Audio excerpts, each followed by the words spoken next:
Hello, this is Mike, NoStressMike.com. I'm sitting out here sunning myself, and you can see just relaxing. And I've already done a lot of work today, so I'm gonna take it easy. But I wanted to talk about tactics, and and the main reason is I hear people. Uh, well, first I do a lot of YouTube, and I see people taking weapons and modifying them, and dressing them up, making them pretty and stuff like that. Um, uh, Doing modifications and stuff like that, and they talk with, well, this is why you do this, and oh, well, this is much more comfortable, or smoother shooting and stuff like this. And sometimes they even talk about, well, why you would do that, like in a way of a tactic. And this is what I want to talk about. A lot of this is not realistic. Um, I mean, I like hearing about it. I like seeing it, but I can, I can tell the movie stuff, and people that have been seeing, like I say, military, see pictures of military, police, and stuff like that, and they think, well, they need this stuff.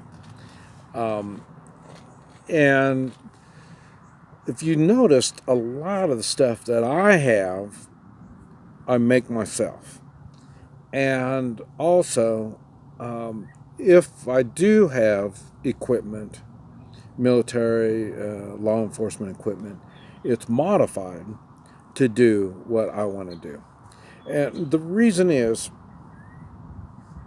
if you've been watching my videos, you know I go in all kinds of weird places, do all kinds of weird stuff. And I have experience, and I'm not saying it's all been good. Some of it's good, some of it's not all that good. But like I say, I learn from my experiences, and that's why I tell stories.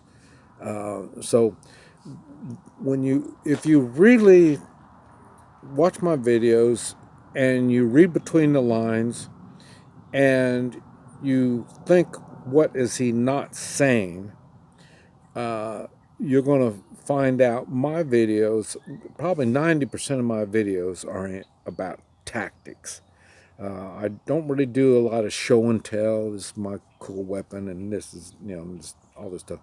I'm not really into that kind of stuff, because I try to keep things simple. Keep things simple. And that also, that applies to my gear. It applies to the weapons that I carry.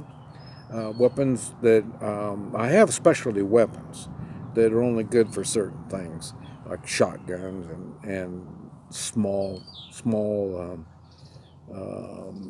pistol type rifles, short barrel rifles, this type of stuff. Most of that stuff is not good for most people, and the people around me, most of the time, the stuff that I use, it's really not going to do them a lot of good. Because, like I say, my work is mainly more close in and personal stuff. I mean, it's me, and I can see what I'm going up against, and they can see me. So that's why I do the stuff that I do, and my gear and stuff is the way it is. But you really have to think hard when you watch their kind of modifications and stuff that these people are doing, and see, is it realistic. Like I say, a lot of the okay, I go to the range. When shooting at the range, there's only two reasons why you would shoot at the range. It's competition, you're in competition shooting, and so you're doing all, because you're in a controlled environment. I mean, it has nothing to do with anything that I do. I'll put it that way. Anything I do has nothing to do with competition at all. And the next thing, when you're at the range, you're getting familiar with your firearm, how it works, how it's kicking, and stuff like that. Your real shooting is done outside the range. Like I say, every time I go to the range, and I haven't been there very often, it's been years since I've been. I finally went again, and they're always chasing me out, or you can't do this, you can't do that. Well, I mean, I can't even. The last one was you can only shoot one shot per second, and well, I've never even. Well, my gunfights, the shorter the gunfight, the better. So, in other words, if you can keep it within 1 or 2 seconds, you have a better chance of getting through it unscathed. The longer it lasts, the more you're going to get hurt. So, in other words, the range isn't the place to do this stuff. It's just getting familiar. You do some modifications. You want to go see if it's working or not. Smoothing out parts and stuff like that. That's why, and that's what I talk about. Using a sighting system, like what comes with your gun, the iron sights, and maybe modify some of your iron sights, make them work a little bit better. But you better watch out when you start doing all this other kind of stuff. Like I say, a lot of that is TV stuff, wannabes, people that wanna be and stuff like that. This I say I go up against. I'm traveling a lot outside the country. I I have to deal with military, police, bandits, uh, organized crime. Bandits aren't really organized; they're just like whatever. Street gangs. I get in street gangs, stuff like that. So it's the tactics that you need to be focused on, and realistic tactics. So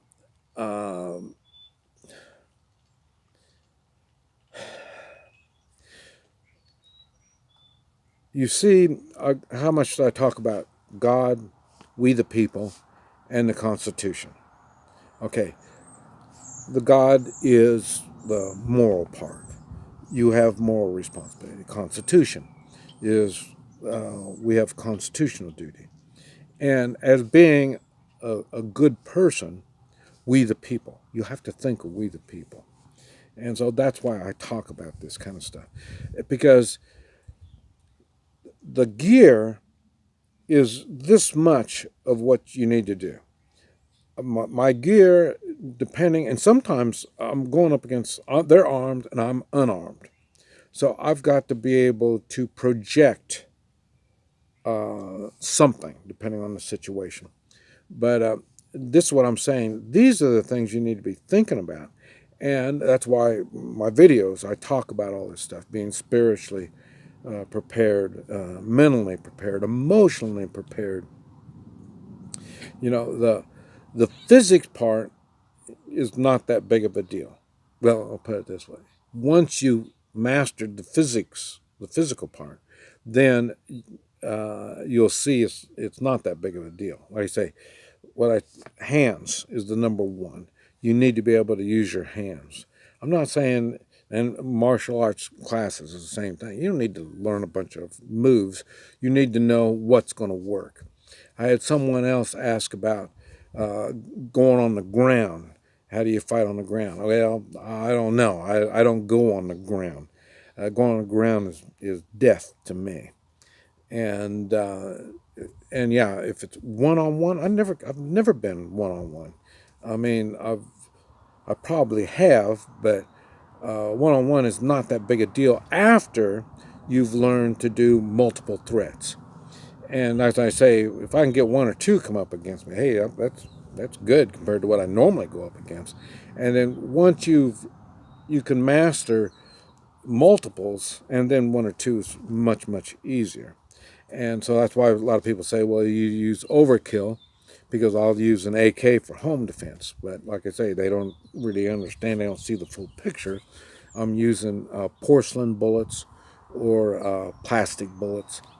And like I say, to start with. And then after that, then I get serious then.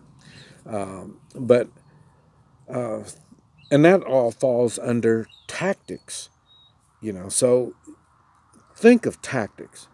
That should be your priority. Tactics.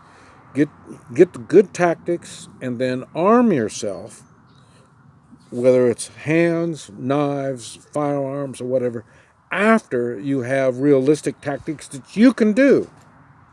Like for me, I'm old. My tactics are a whole lot different than what they were when I was 20 some years old. And this is what I'm saying. You need to be thinking the same thing. My lifestyle is different now than what it was when I was 20 some years old. And like I say, now people see me as some old man. So, it's different than what it was when I was 20 some years old. They want to prove something. When an old man like that, they don't look at me quite the same. So my tactics have had to change that time. And like I say, what am I facing in this type? But I keep my weapons very simple. That's something that you need to keep in mind. This is Mike, NoStressMike.com.